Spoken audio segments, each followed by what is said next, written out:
unit. Kaya tara na, Sir Kyle, thank you so much. Ay, sarado. Okay, pasok. Dalawa, tara na. Thank you so much. Ito na. Okay, dito pala. Hindi sinasabi na paiyak ko doon, ha? Actually, nakabukas siya, hindi ko na kailangan ng susi, pero samahan niyo na ako, Sir Kyle.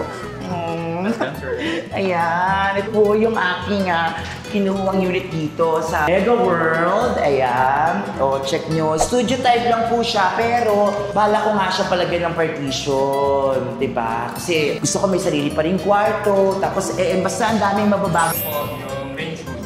Range wood? Wood? Apo. Bastos ka ha? Lokorik mo ako, ha? Kung may ari nito.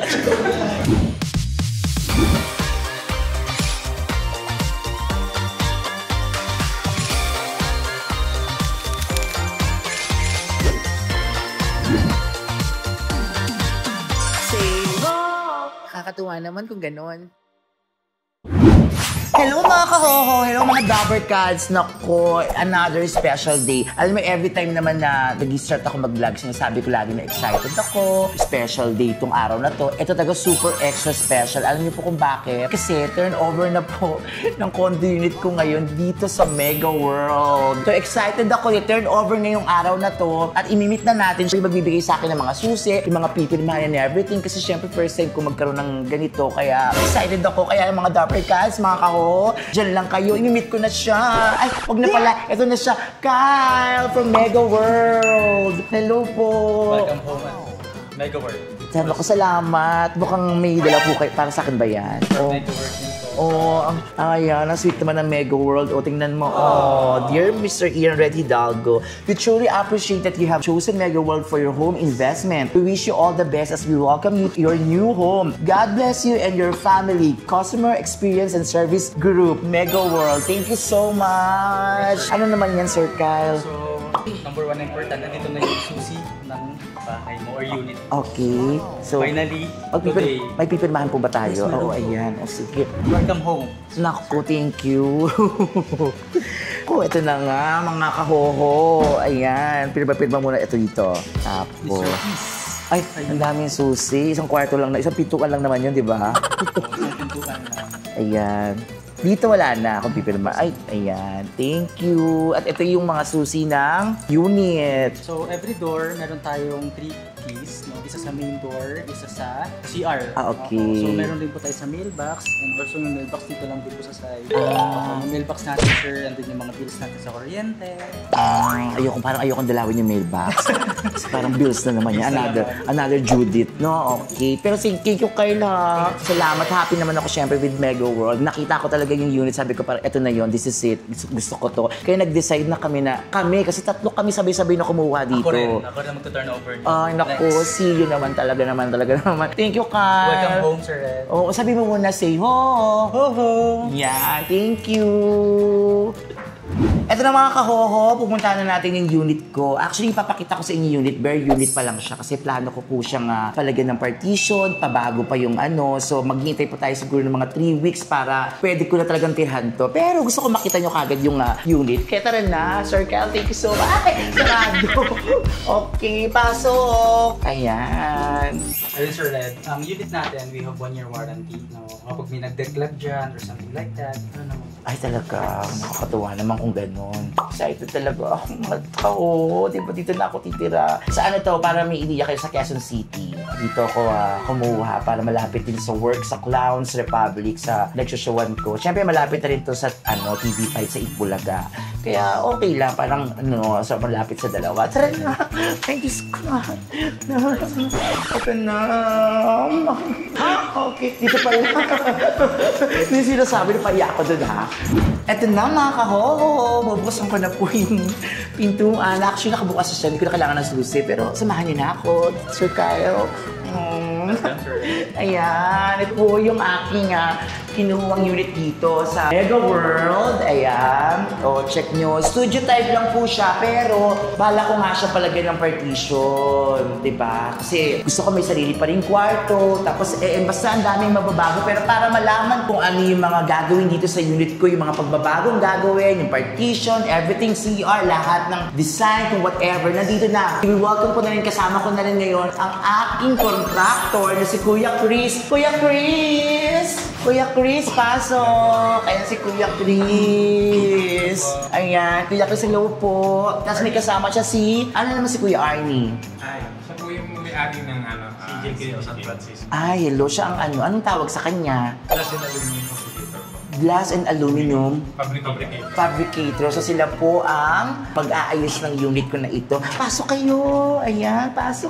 Ito na nga, simulan ko na makapag-usap kay Kuya Chris at saka kay Kuya Arnie kasi sila yung magpapabaho ng anyo dito sa aking unit. Kuya Chris, so saan ba tayo magsisimula? Kasi ang gusto ko talaga, studio type na itong kinuha ko. Gusto ko may sarili pa rin parto para pag nakikita yung mga private parts ko pag may bisita. Kasi syempre yung katawan ko, alam mo naman, lapitin, makakakit-akit. Kaya kailangan nagkakatago pa rin ako. Ngayon, so gusto ko muna sana simulan dito. Since nandito tayo sa pintuan, eto gusto ko shoe rack talaga, sapatos, tapos dito yung mga bags. Yes, pwede po gawin natin yung mga cabinet po natin dito. Ilalagay po natin yung cabinet dito ng nakahap. Nagawa po tayo ng layer ng mga klase ng sapatos na gusto nyo. For example, dito po lalagay tayo ng para sa boots, and then dito sa mga normal shoes. Ang gagawin po natin, i-slant natin para ma-maximize natin yung space. Ah, okay. Then sa taas, gagawa tayo dito ng showcase para po sa mga bag. Ko, kasya ba to? Kasi ang sapatos ko, 18,311.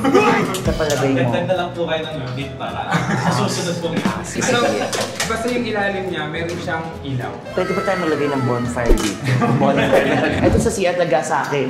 So ito po yung CR ng unit. So maganda talaga siya. Malaki naman yung CR. So dito, ang lalagay ko parang ano lang siya, transparent. Ang tawag doon? Tempered. Tempered dito. Tempered Na glass. dito na lang. showering. Saan hanggang saan ang tempered? 16. Bali dito lang siya. Ayan. Okay. Tapos pwede pasukan no, pag gano'n. Dito lalagyan ng mga shampoo na, nandiyan na naka-ready na, mga soap, kung ano mga anak-anak. I-drill ko na lang yun. Hindi na tayo papagawa ng cabinet. Kasi naka-expose na. Sige. Pero stainless pa rin para wala. Oo, ayoko ng kinakalawang ha. Diyos ko, charos. Dito, same pa din, lagayan ng mga stock ng mga shampoo, conditioner, lotion, saka yung ano, lalagyan ko to ng maraming refined skin products. Ang aking sabon, saka sunscreen, dyan ko lahat ilalagay. Tapos ano ilagay ng mga towels ko? Grab bar. Pwede po dito siguro. Napaglagay tayo ng Grab bar. Pero yung mga nakatupi, walang gano'n, pang hotel. pwede po. Pwede siya dyan. Magkakahatiin po natin siya. Essentials and then yung mga... Sige. Tapos etong salamin, as is na yan, yung salamin ko, no? Papalitan natin siya yung may ilaw. Pwede, so wala tong salamin na to. Ganyan din siyang kalaki, pero with lights na. Yung parang pag okay. mag-makeup kayo. Gusto ko yung pag binuksan yung nakikita yung hubad-hubad, gano'n. Parang may bisita akong lalaki. Ito pong ilaw. Itong ilalim, ang plano ko dito, lagyan sana to ng fish pan. Fish pan! Pwede rin naman. Okay, Actually, mas ayan. maganda pa po siya. Hindi, yung Pwede dito, rin dyan. yung malaking mahal na rin. Tapos ito yung maliit lang. Saan ba kayo mag-isa? Okay, ito. Tapos itong pintuan, ito na pintuan ko. Yan na rin po. Okay. Pero i-ano lang, papalitan natin ang kulay. Kulay, sige. So, dito naman, dito tayo. Sa side na to. Ito dito yung stove. Electric stove. Electric stove kasi bawal dito sa Mega World ang gasol-gasol, di ba? So, electric stove tayo dito. Tapos dito po yung range hood. Range wood? Wood. Apo. Bastos ka ha? Correct mo ako ha? Kung may ari dito. Ito range wood. Okay. Para yung mga usok-usok, Yes, di ba? yes. Ay, ang galing-galing mo. Paano ko ginagawa yun? Tapos dito, ano gusto ko dito yung mga pinggan, gano'n dito. Pwede dito? Depende. O, dyan. Gawa lang po tayo ng mga shelvings para. Okay. Tapos yung mga groceries na bibilin ko kasi lagi ako bumibili ng mga groceries. Nag-i-stock ako. Siyempre, di ba? Okay. Ano lalagay? Saan ko lalagay Dito yun? naman po. Sa side na yun. So dito yung mga... Diretso na po sa kanan. Oh, galing-galing mo. Arnis dito. Ref. Ref. Gusto ko yung ref ko 3 doors. Paano ba yun? Magagawa mo ba ng paraan? 3 doors kasi yung ref ko Pero yung doors mo nga ganito. Ang ganito ng kaliliit. Dito yung ano. Okay. Dito, anong plano nyo? Ito po yung with cladding. Dito na po tayo maglalagay ng mga cladding po. Yung mga pag mga bagong ano po ngayon na aesthetic. Okay, mga parang okay. Tapos, saan ang TV? Kasi ito yung magiging ano ang tawag dito, receiving area. Ito ang receiving area ko. So dito ko upo, parang receptionist ka. So dito, receiving area. Saan ang TV lalagay? Ang TV, dito natin ilalagay yung TV. Oh, saan ang saan ang sopa? Ang sofa po, pag ganito po, dito lang. Kasi So- ilog yung pinto. So dito ang sofa, dito ang TV. Sa bagay, pwede ka naman nakaganon. So ito konting tiis lang kasi nga maliit lang naman yung unit na nakuha ko. So dito lang, sigat, dito ka manunood. Eh paano pag may gusto kong gawin, no? Nanonood ako ng mga pwede ba ako dito? Nakaganyan ako.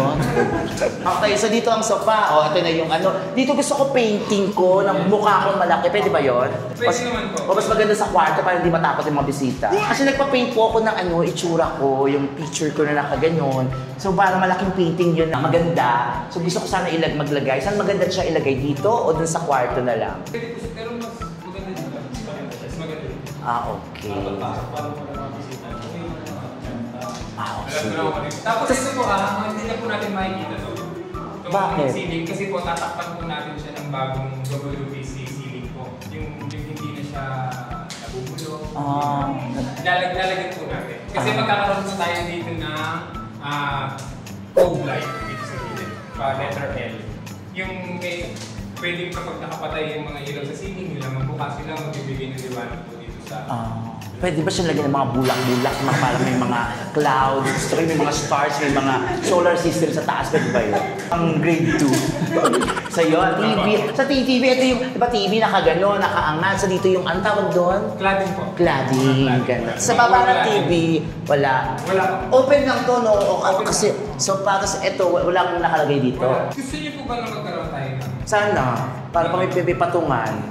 Cabinet din. Cabinet din. Tapos lahat kung gusto niyo po, clear ka para makita niyo po kung ano ilalagay. Pwede Sige, po. pwede. Oh, so ang magiging sopa lang talaga itong area na to. Dito lang. Tapos kung pwede naman siguro maglagay ng pa-L, kahit pa kumaliit, pwede. So dito na magiging partition ng kwarto. Partition ng kwarto from here.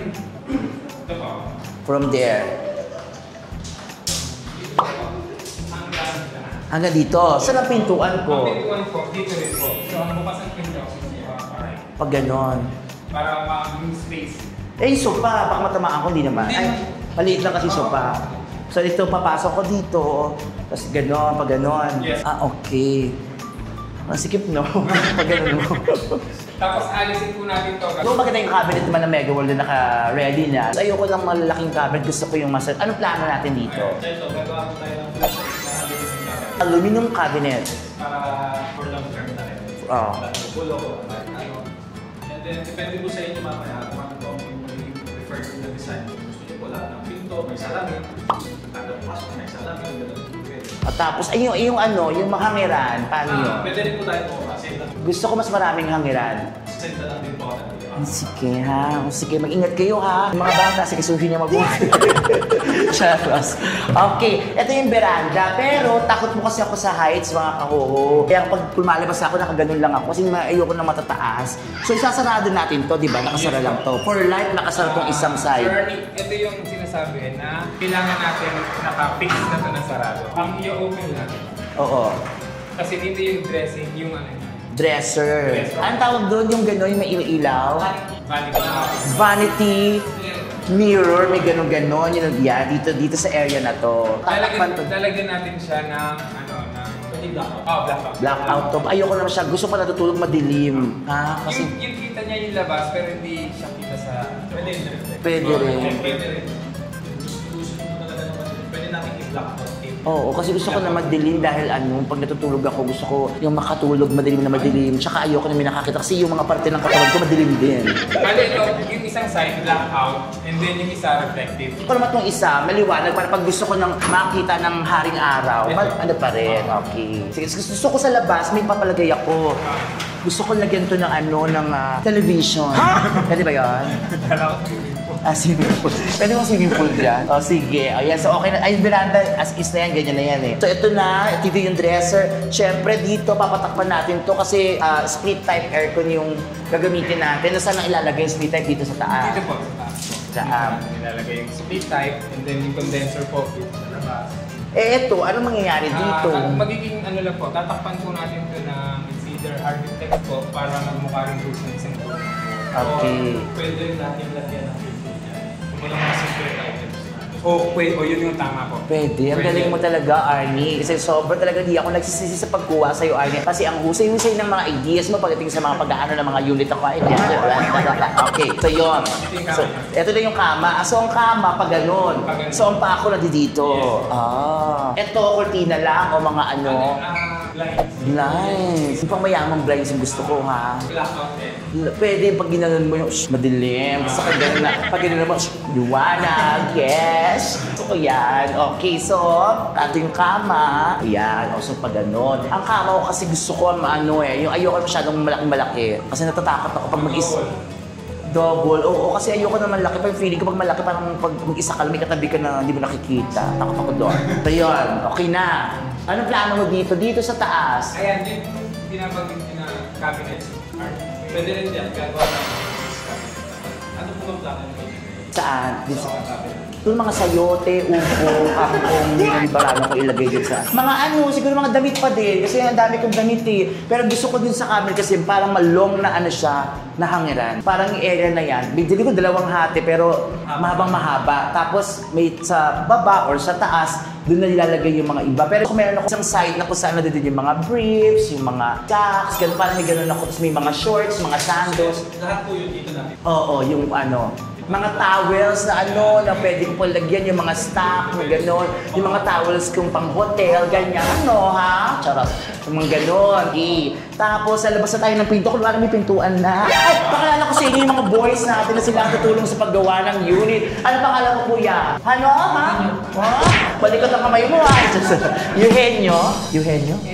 Edhan. Tapos si kuya, si daddy. Yun po. Ha? John Reyes po. John Ray, ang ganda ng katawan mo, ha? Gusto mo bang pag-usapan natin mga etchos? Saka si Kuya, RJ po. RJ, sila yung tutulong kay Kuya Chris para mabuo na agad to. Gaano ba katagal to, Chris? 2 weeks po. 2 weeks? 2 weeks pwede. 2 weeks? Kasi kailangan lang po yung mga gamit, may provide po natin. Siyempre, kung meron tayong delay, delay din tayo. So dapat... Sinasabihan mo ba ako na parang wala akong pera? Etchos. Sige, walang problema dyan. Pwede naman tayo mag-advance sa Itbulaga. Kakaiyak ko mo itong mga bagay-bagay na ito. Alam ko na, magkano ba ito? Prima, ano mo? Magkano ba ito? Mahal ba ito? Pag ganyan? Kung mga 3,000 pesos, pwede na ba yun? Depende po sa mga gagawin natin material. Gagawin. Kung gusto mo ko magbayad ako gagawa.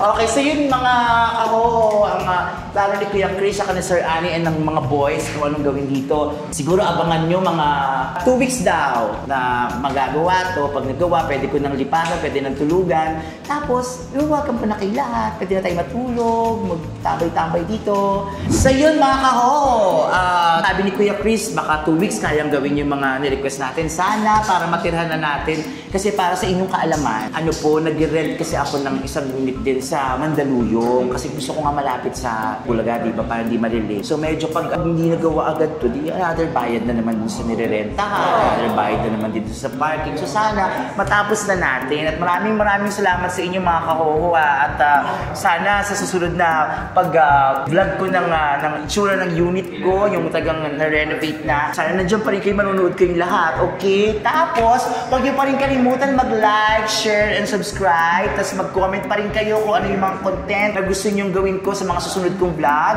Yun, magkita-kita tayo sa susunod kapag natapos na to.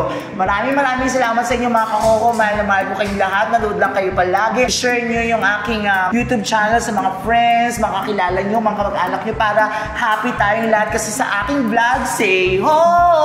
Nakakatuwa naman kung ganon. Say ho! Nakakatuwa naman kung ganon.